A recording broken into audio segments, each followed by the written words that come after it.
Welcome to another episode of the Positive Change Podcast. I'm your host, Dr. Richard Harmer, and in this episode of the Positive Change Podcast, we're talking about the Great Resignation and becoming the founder of nothing. Now, there's been a lot of hype in popular press in the last couple of months about this idea of the Great Resignation, this post-pandemic change in the workforce. Approximately 40% of people apparently in Western cultures, primarily the US, but also in Australia where I live, talk about 40% of people are waiting for a return to a post-COVID normal in order to resign. Now, this is a significant opportunity for many people who want to undertake their entrepreneurial adventure, of course, and for many organisations that are continuing to go through change. But what's really interesting to me is this idea of becoming a founder of nothing. So if this idea, this notion, which I'll dig into in this podcast, is of interest to you, then keep on listening.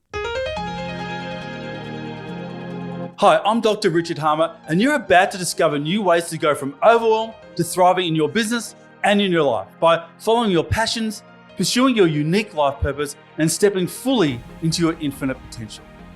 You deserve to live your best life, a life filled with all of the clarity, courage, and commitment you need to be happy and to make a positive impact on the world. So get ready, because this podcast challenges society's expectations for what it means to be successful in life and in business, and invites you to grow beyond outdated assumptions for defining who you are. Welcome to the Positive Change Podcast.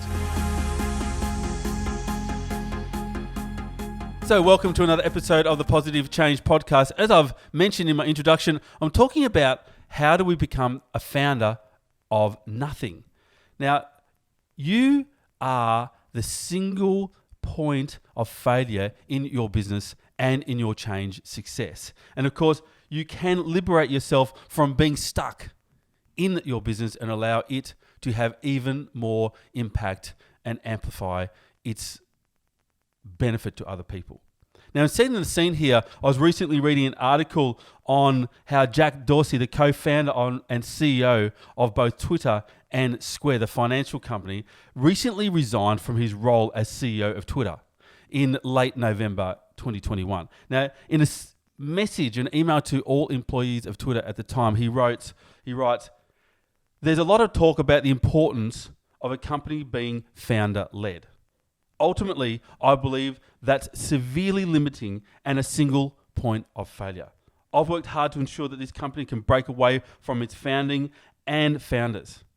Dorsey goes on to say he believes it's critical that a company can stand on its own, free of its founders' influence and on its direction. This is really interesting for those people who decide to pursue the entrepreneurial adventure. They do it in part in order to create a difference in the world, to become a founder, to identify, to think of themselves as a founder and an entrepreneur. Now, this is incredibly important, obviously, as we start that adventure, but at a certain point in time, it will become equally important to let go of identifying as a founder and as the CEO or owner of your entrepreneurship adventure and that change effort.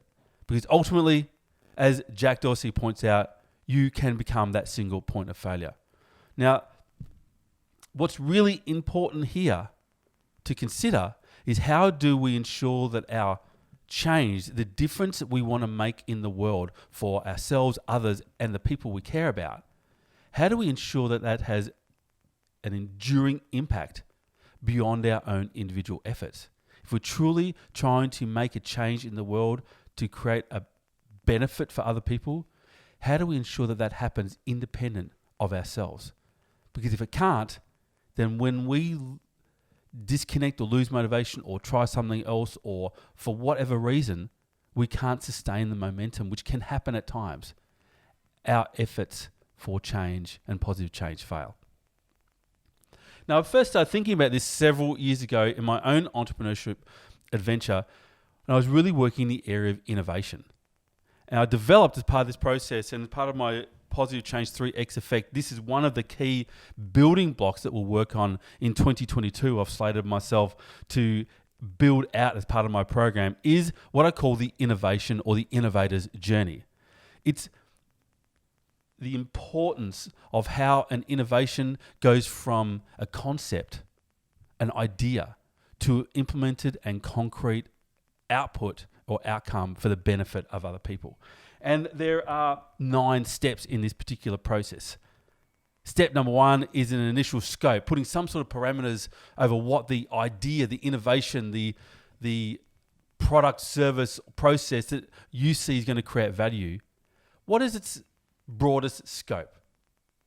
It's in the area of marketing, or is it in the area of sales, or is it in the area of IT? Whatever that broadest boundary is. Step number 2 is then to conduct a search.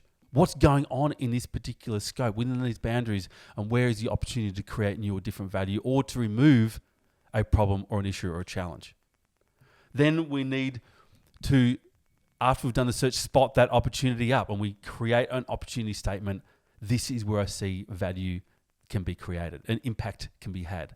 Then we spark ideas, we shape up those ideas, and ultimately we ship the idea we have to our audience to work out whether it works. Now, for many entrepreneurs, this is where the journey stops. We ship, and we continue to ship in some startup or lean startup or some founder or early phase of our entrepreneurial adventure, and we just stay here, becoming identified with being the inverted commas entrepreneur. But the next step is incredibly important. Systematize. Moving the process from being dependent upon ourselves to being dependent upon the processes used to deliver that value. Because once we can do that, we can scale, and then we can put in place the support needed to ensure that impact we want to have for the world, that positive change we want to create for others, can be supported by the very people that need to implement that change. Now, overall, this 9th step is how that then becomes synthesized or synchronized with life as usual. So it no longer is an inverted commas innovation or an entrepreneurship effort. It's just how life is. Now, I want to really focus here in this podcast on that phase called systematize. This is where I see we can have the greatest impact in letting go of this need to be in control, or the necessary element of our entrepreneurship adventure, our change effort that needs us to be involved in it in order for it to succeed. And ultimately, the more we get sucked into how we ship, how we deliver the value, the more we're in that process, we're in the business versus on the business, so to speak, the more we're going to be working outside our zone of genius, which I'll get to in just a moment. So there's 3 aspects to systematization to consider. The first aspect of systematization is what I call the hard elements, the hardware of systematization. It's the product or the platform that makes up or is the underpinnings of where the value is being created or where the impact is being made. So, for example, the product in my entrepreneurship adventure is an online learning program. So this is one of the elements about how I create an impact in the world. Now, in your particular instance, how you want to make a change and where that positive change for the benefit of other people that you want to make for the world, your product, inverted commas, may be a little different. Or the platform you're using to deliver that value or to instigate that change may be a little different. But in essence, it's the hardware. The second element here is the software of systematization. This is the processes, the procedures, and the people that use them. So it's not the innovation itself, it's not the value piece itself, it's how it gets used in a consistent way that continues to deliver the impact. This is supporting the scale of your product or platform. The third system that we need to systematize is what I call informational. Now, informational systems are those things, the feedback loops we have to both track and evolve the quality of the product to ensure that it continues to deliver value. So it's what do we need to put in place to answer the question, am I still having the right impact? Now, that's the first feedback loop. The second feedback loop we need, then the second informational loop we need is, am I delivering that value or that impact in the most efficient and effective way possible? And this relates to the software. Are people using the policies and procedures that sit around my innovation in a way that continues to deliver its impact? So we have three aspects of systematization: hardware, the product or the platform; software, the policies, procedures that people use around that hardware; and informational, the feedback we need to ensure that one, the product works, and two, we're delivering it in the most effective and efficient way.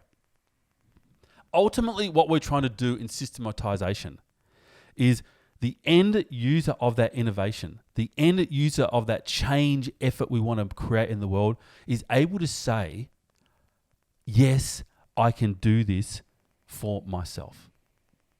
Once we're able to get the end user, the customer, or whoever that might be, who's the beneficiary of the value we're trying to create, once they're able to say, I can do this for myself, I don't need you anymore, then ultimately that change effort has an increased likelihood of being successful. It's how we amplify our impact. It's how you amplify your impact and how you amplify your change effort. So what's really important here to consider is this very notion of systematization. What does success look like in systematizing your change effort so that it moves beyond you needing to be involved in its implementation? Because if that's the case, then you do become a constraint upon the impact you can have for the world, the value you can recreate for other people. We need to move into a place of becoming the founder, as Jack Dorsey said, the founder of nothing, the founder of the potentiality. So how do we know that we're heading our systematization efforts in a useful direction? How do we move your change efforts beyond yourself so that you can truly thrive as a change maker? Because if you don't, the ultimate end might be becoming overwhelmed as an entrepreneur as you continue to try and insert yourself into the very implementation of your value, implementation of your impact, and therefore become a constraint to scale. How do we know that we're doing that? A dear friend of mine, Tim Winton, spoke about the importance of elegance. Elegance in living systems, in systematizing nature. Nature has an elegance. And he speaks to 5 considerations that underpin elegance. The first consideration is clarity. Clarity of purpose, clarity of function and form. The very innovation, the very change you want to make, the very product or platform you're using to enable and create that change, it really needs to be clear what the function of that platform or that product is. Its purpose to others needs to be incredibly clear. Anytime others are not clear about why your innovation, your product, or your platform exists, anytime they're confused about its purpose or its why, they'll be less likely to engage in it. So elegance, first of all, is about clarity. The next element is all about refinement or precision in implementation. It needs to be clear not just what it is, but it needs to be incredibly precise in how it gets utilized. And then there also needs to be an economy of effort. Now, if we think about how nature works around those first 3 elements, a clarity, a tree is not an animal, for example, right? I know this is a very simple metaphor, but it's clarity about what its function is and what its purpose is. A tree's function, photosynthesis. More than that, obviously, but one of its key functions in the ecology of the planet is converting carbon dioxide back into oxygen. So it has a clarity of purpose and function, has a precision of implementation. It has a highly clear, precise way of doing that through photosynthesis. And it has an economy, no wasted effort. Fourth element of elegance is the aesthetic. Something needs to appeal to the very user of that platform or that product so that they will want to engage in it. This is why it's part of pollination with bees and flowers, for example. A flower will need to make itself highly appealing, aesthetically pleasing, so that the bee will engage with it. Finally, this notion of autonomy, the fifth element of elegance. Autonomy and application. The end user needs to be able to use that innovation, use that product or that platform in a way that is independent of the creator of that platform or that product. The ultimate end of elegance is that people can use it independent of the person who created it. And for this to occur, the key elements of all these elements about elegance is to keep things as simple as possible, so that you can make an impact, this change impact, greater than yourself. Now, in my last podcast, I think it was episode number 10, I spoke about one of my own reflections in a moment where I gifted myself the opportunity to pause. And I was walking along the beach and I was listening and watching the waves roll into the shore. And it reminded me of the importance of simple patterns repeated. The more we try and make something too unique or too complex, the less likely it is that we'll be able to systematize it. The less likely it is that someone else will be able to say, yes, I can do this myself. So we need to make whatever change we're trying to create as simple as possible so that other people will be inspired and able to engage with it and do it for themselves. So as we get into, it's January 2022, this is a key question to ask yourself as you pursue becoming a thriving change maker. What needs you to be involved? What about your change, about your business? What needs you involved for it to succeed?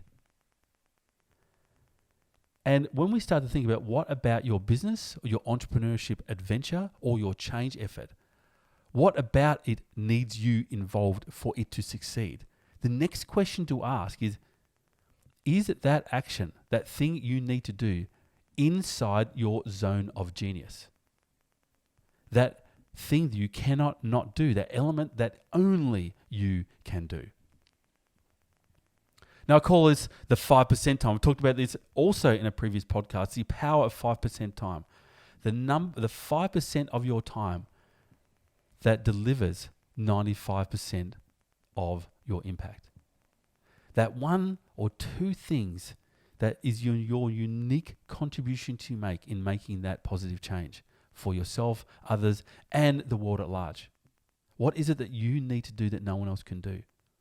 Now, if you ask yourself the question, what needs me involved for it to succeed? And when you ask yourself that question, what comes up for you is something within your zone of genius. That's fantastic. I say, yes. How do you create more space, more nothing time, so you can think about how best to implement upon your zone of genius? Now, if you can't answer yes, that is, if you need to say no, what I'm involved in isn't within my zone of genius, that is, you're doing activities that take you away from your own positive flow or your own life's flow. Consider the 3 Ds. D number 1 is delete. Can you stop doing that thing, and will it not, if it doesn't have a tangible negative impact on your entrepreneurship events or your change effort, can you stop doing that thing and no one will notice? If so, ask yourself the question, why are you continuing with it? And how can you end that activity or that effort that no one sees as impactful. Now, if you can't delete it, the next thing to consider is the next D is to deputize. How do we give that activity to someone else? Or how do we systematize it in some way so that a process or a person owns the implementation of that thing, either through automation or through a person? How do we deputize, give it to them so it sits within their zone of genius, and then you don't need to worry about it anymore? Now, I do this within my own team. I have certain pieces of work that I know that are not in my zone of genius and they're in someone else's. They love doing them. So I, in essence, just do my piece and I pass it to the next person in my team and they take it from there. I don't think about it again. That's the true nature, the distinction between the second D, deputize, and the third, delegate. Deputize is when you, in essence, give the authority to another person to do the task without you needing to think about it anymore. Whereas delegation, the third D, you can allocate the task to another person, but you still need to have oversight of it. It still needs you to confirm that it's working. So the third D here, if you can't delete and you can't deputize, then how do you delegate and set good controls in place to ensure that things are done well and it comes back to you in a format that allows you to have a cursory glance at it to ensure it's fine? Now, for me personally, when I think about my business and my entrepreneurship adventure, the change I'm trying to make in the world, I need to be periodically involved in the hardware, the actual product itself. The product, my positive change 3x effect, I do need to do activities around the particular program periodically in order to keep it growing and extending and continuing to deliver value to the people that have signed up and are the students of that program. But I do ensure that I allocate time of nothing time to think about that effort. So I know exactly what I'm going to be doing when I do it. I have completely outsourced to a team of people the software, the policies and procedures that ensure that the product and my platform run well.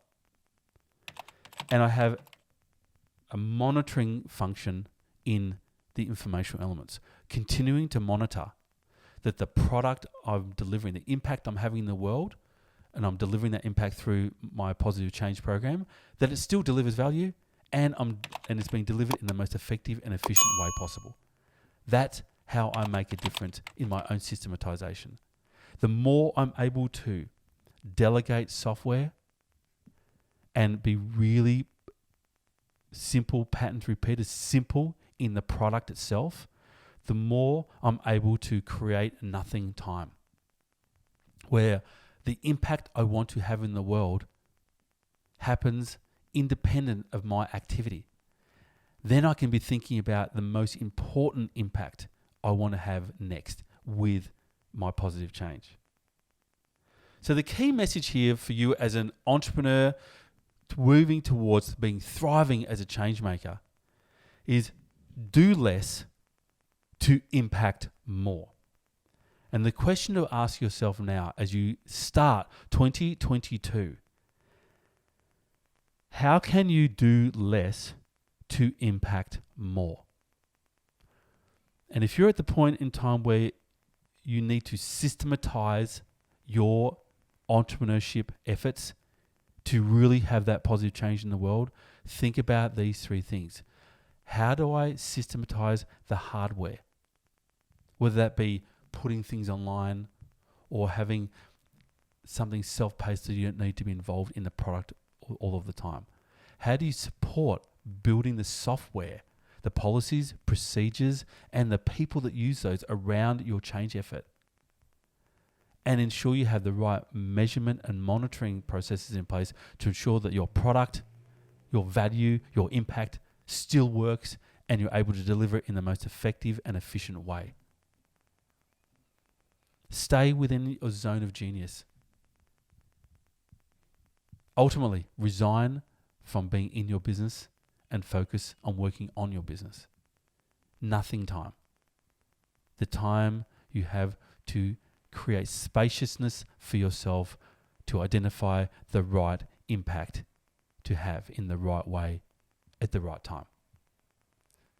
So here's to a successful 2022 for you as you systematize your change efforts and have an even greater impact on the world. Be well. Hi, and thank you so much for checking out another episode of the Positive Change Podcast. If you enjoyed this episode, please hit subscribe using the button below, and make sure you also click the bell icon to get notified every time we release a new episode. If you're looking for the show notes for this episode, we have them in the link underneath, as well as our social media handles and some links to free training and other offers that we drop from time to time to help you go from overwhelmed to thriving in pursuing your best life. So go ahead and check out this episode's show notes if you're interested. And thank you so much for tuning into the Positive Change Podcast.